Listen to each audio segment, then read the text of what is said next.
Hi everybody, this is the first Satsang for 2019. So it'll be really nice to film this for everyone. And just going to go ahead and start with silence and then we'll see what comes up.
So, this is a teaching about silence.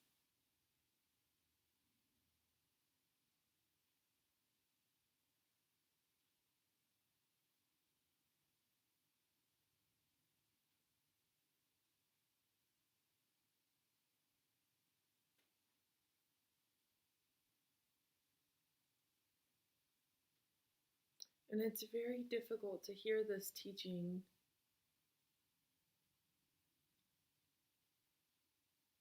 when that personal energy is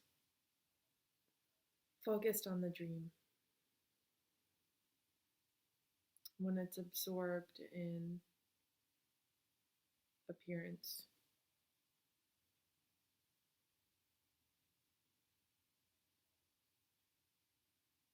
And to truly hear the non-dual teaching is to completely and fully relax into being.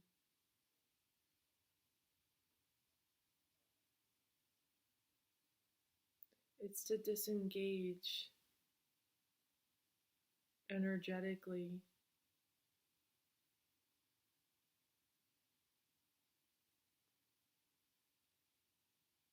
from the drama of appearances.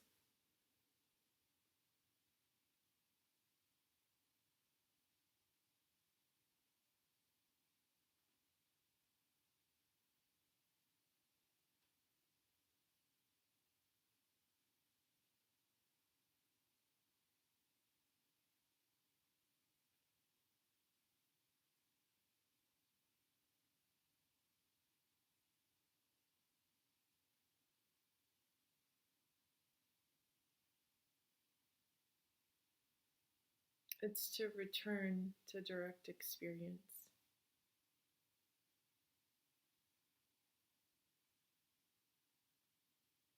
Yet direct experience is never lost, it's always being had. So, in essence, nothing can really return to itself because it is everything.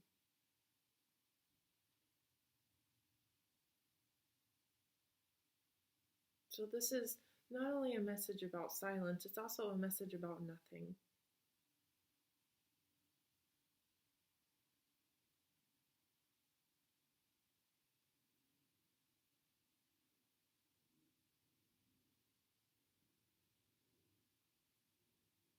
It's true that the personal energy significantly relaxes post a direct experience of reality after it touches its own silence. It just will frankly lose interest in most things.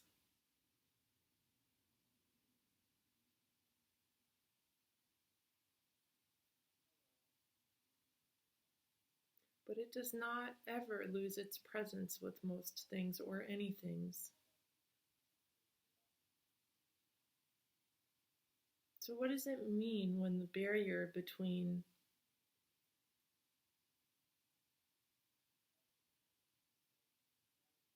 the perceiver and the perceived dissolves?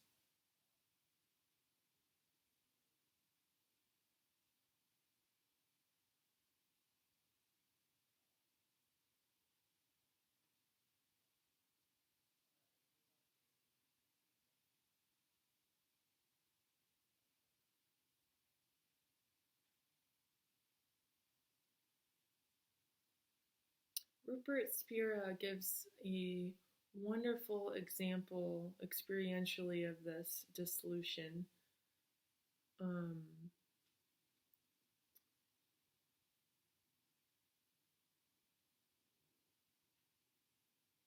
and touching an object physically, so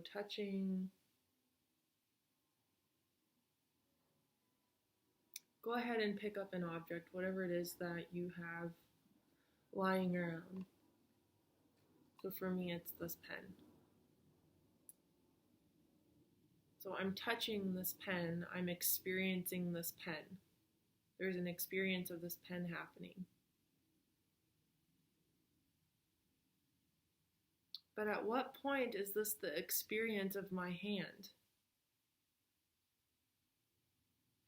Am I experiencing my hand or am I experiencing this pen? Where is the inside and the outside of the pen versus my hand?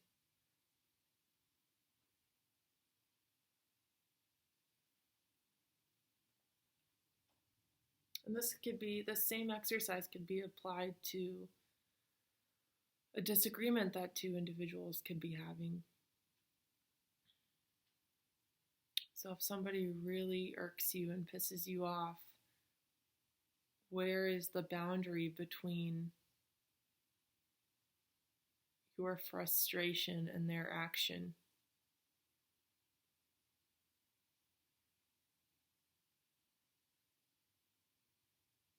Is their action being experienced, or is your frustration being experienced?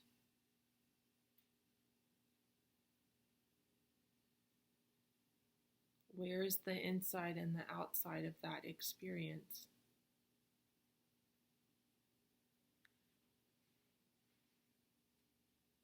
But this is still an attempt at a mental understanding. So this is not a mental realization. Waking up is not done in the mind. The mind has nothing to do with waking up. The mind is not that which wakes up.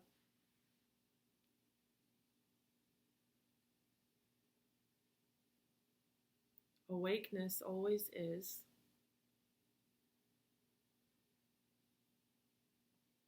It is always right here and it is always everywhere.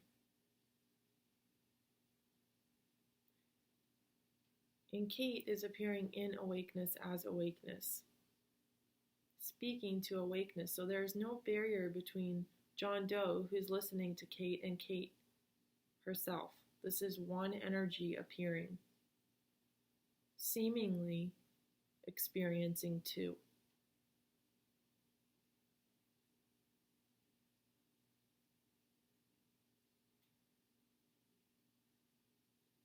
One thing I want to talk about that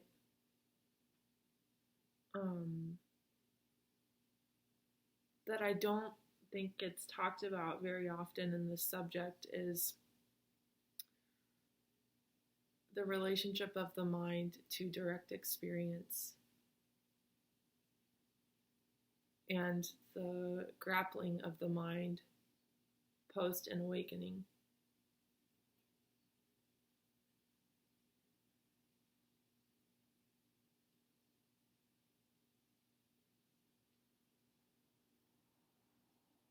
So very often what appears after an awakening is the experience of reality as it is, therefore not two. It is the experience of not two, but one. But the movement out of that experience for many, many people is a movement back into the mind. So the mind, in a sense, has now, what the mind does is it identifies. That is a function of the mind. So what the mind does post an awakening is it has identified to some level, to some extent, with its awakening. So it now possesses awakening as an object, post a direct experience, and it grapples of what it means to be awakened.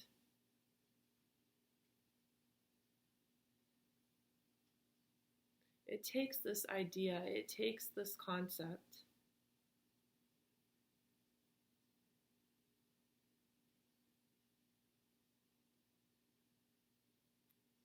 and it attempts to modify life.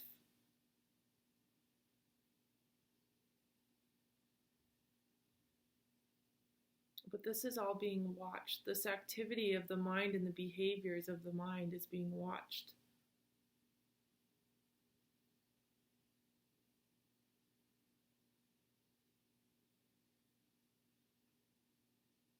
Because while there is one energy, and while in reality there are not two, there is no subject and no object, There is just one direct experience. Duality is still appearing in this one experience.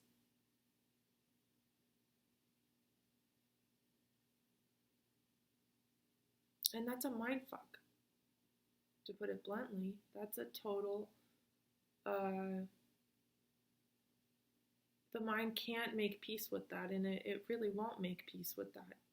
So in many cases post an awakening, the mind's going to become much more agitated and much more active as it tries to accept its boundless, infinite, groundless reality, which it does not by any means want to come to terms with. The mind has zero interest in awakening. Most people that are looking for enlightenment don't actually want enlightenment. They want what they think enlightenment will give them.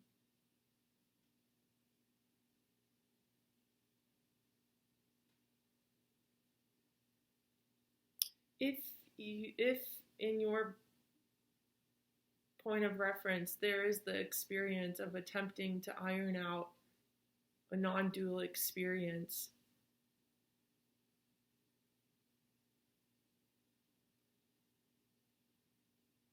always bring the mind back to its immediate reality of direct experience. So, for example, if anger is arising, lose interest in that which is causing the anger. Return back to the experience of anger.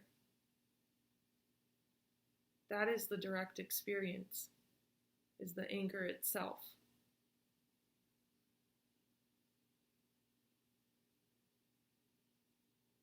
And then layer by layer, conditioning is undone, and conditioning is happening in the mind. It's the conditioning of the mind. And this dynamic that I'm referring to, post a non-dual experience, this awkward period, is the ironing out of conditioning. And that can, in some bodies, it doesn't even occur. In other bodies, it takes years to iron out the lies and the conditioning that the physical form has adapted and identified with. It can take a prolonged period of time, but this is not about that. It has nothing to do with that. This is being watched. This process is being watched.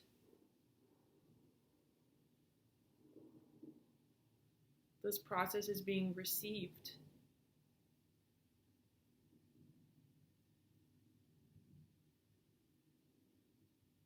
There is nothing wrong with participating in Storyland, with being absorbed by the mind. In fact, the mind arising in and of itself is what gives rise and possibility to an experience of awakening. Awakening wouldn't be possible without the mind.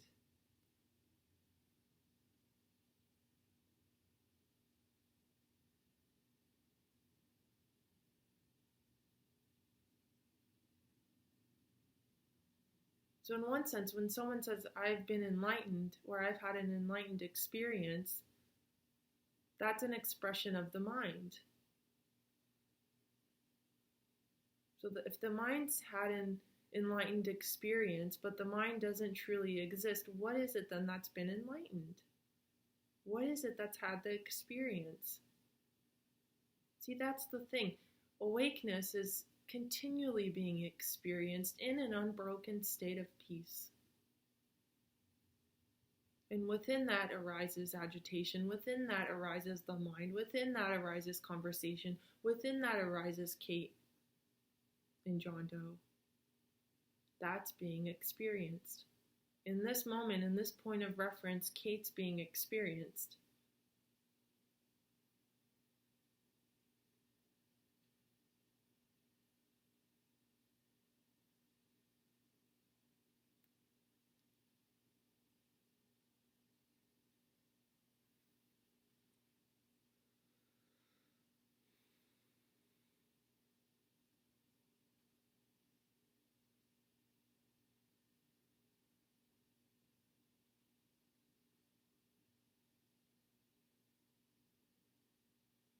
So non-duality is a return to direct experience, energetically.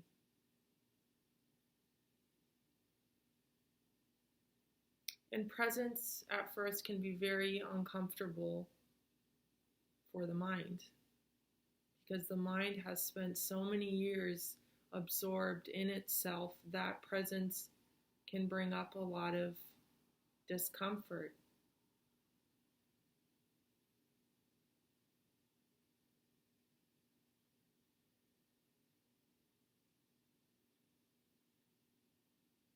And so the suggestion here is to return to that discomfort, to allow that discomfort.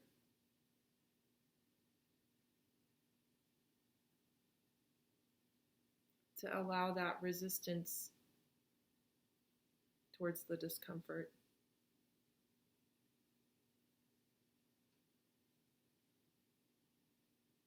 Okay, I'll repeat that. Allow the resistance towards the discomfort. Just allow everything in.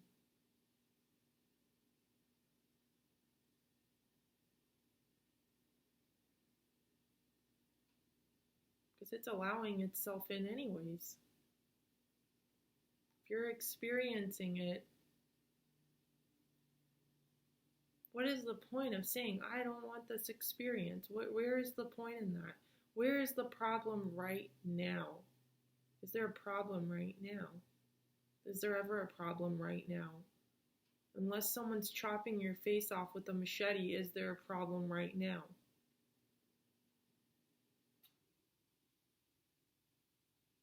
Or is there just the experience of the mind?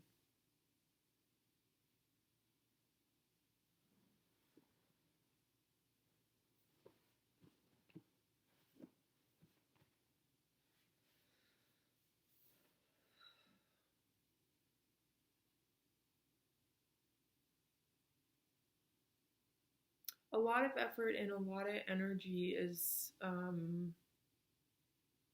being placed on positive thinking and on taking back control from the mind. It's been proven by science that thoughts directly affect experience, that positive thinking and negative thinking dictate experience, that thought is a reality of experience. But where is thought originating from? Is it originating from the food you eat, from the run you took, from the conversation you had, from the affirmations you did? Where is all that coming from? Where is the start and the beginning of that? Where do you begin and where do you end? Do you begin when you were a baby and do you end when you turn 90, 100 years old?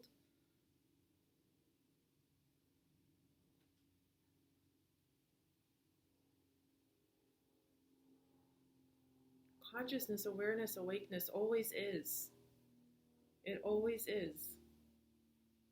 It is everywhere. It is not here on the couch sitting as Kate. It is everywhere. It's here, it's here, it's here, it's here, it's here, it's there. It's everywhere. And in it appears this form called Kate.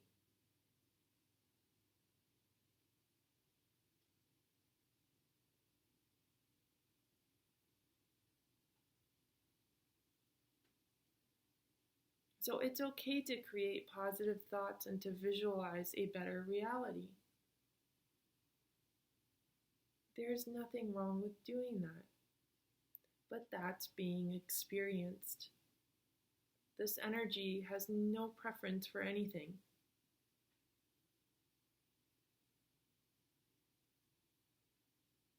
It's completely empty.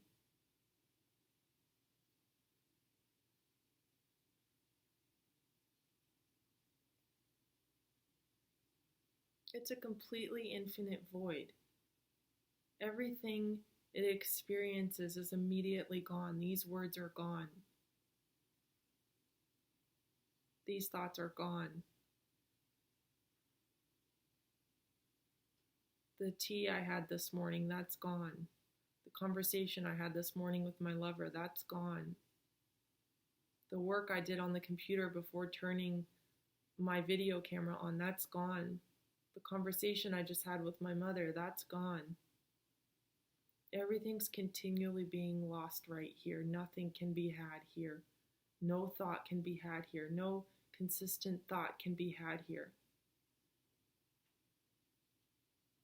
If I sit here affirming I'm rich, I'm beautiful, that is immediately gone the moment it appears. And nothing is left. Emptiness is left. True awakeness is the absorption into an utter void. Who would want that? Who wants that? Why would that be wanted?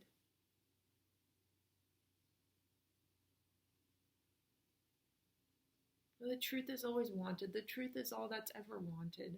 All that's ever been wanted has been this truth.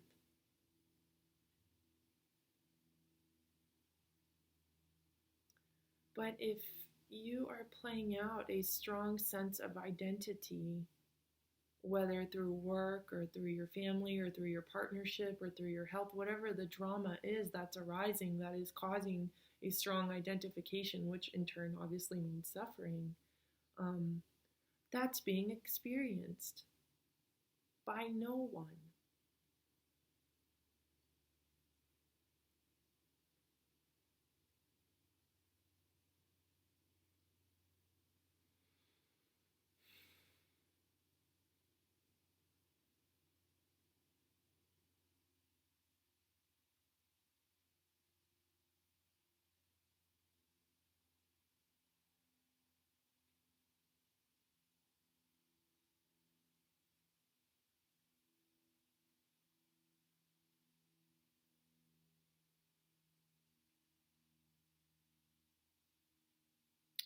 This subject loves itself.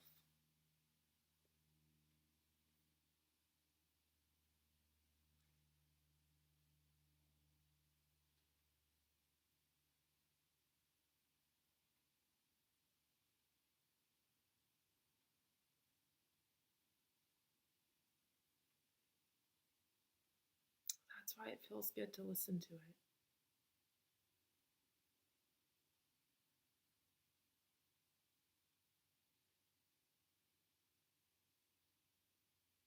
And that's why the expression of it has very little resistance. It's not being spoken about to get anything. It's being spoken about for the mere love of itself, for the mere expression of love. That is why it's being expressed. And that's why anything's being expressed, is because of love. That's why anything's being expressed, is because of love.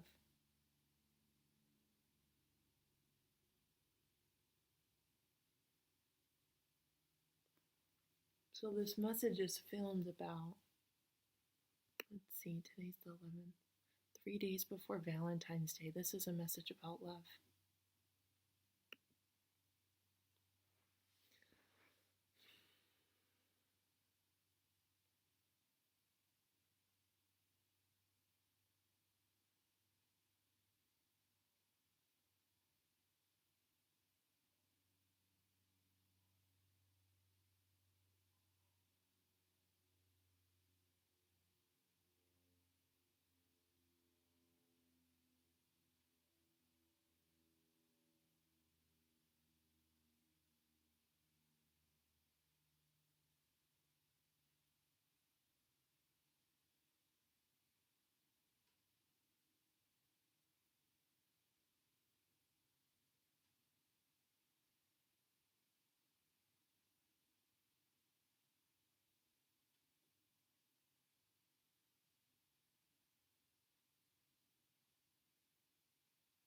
The more that direct experience is expressed, the more relaxed the body will be.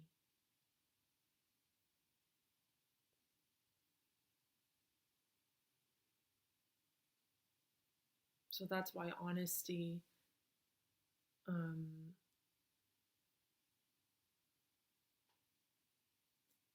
truth, the truth is such a big part of this topic.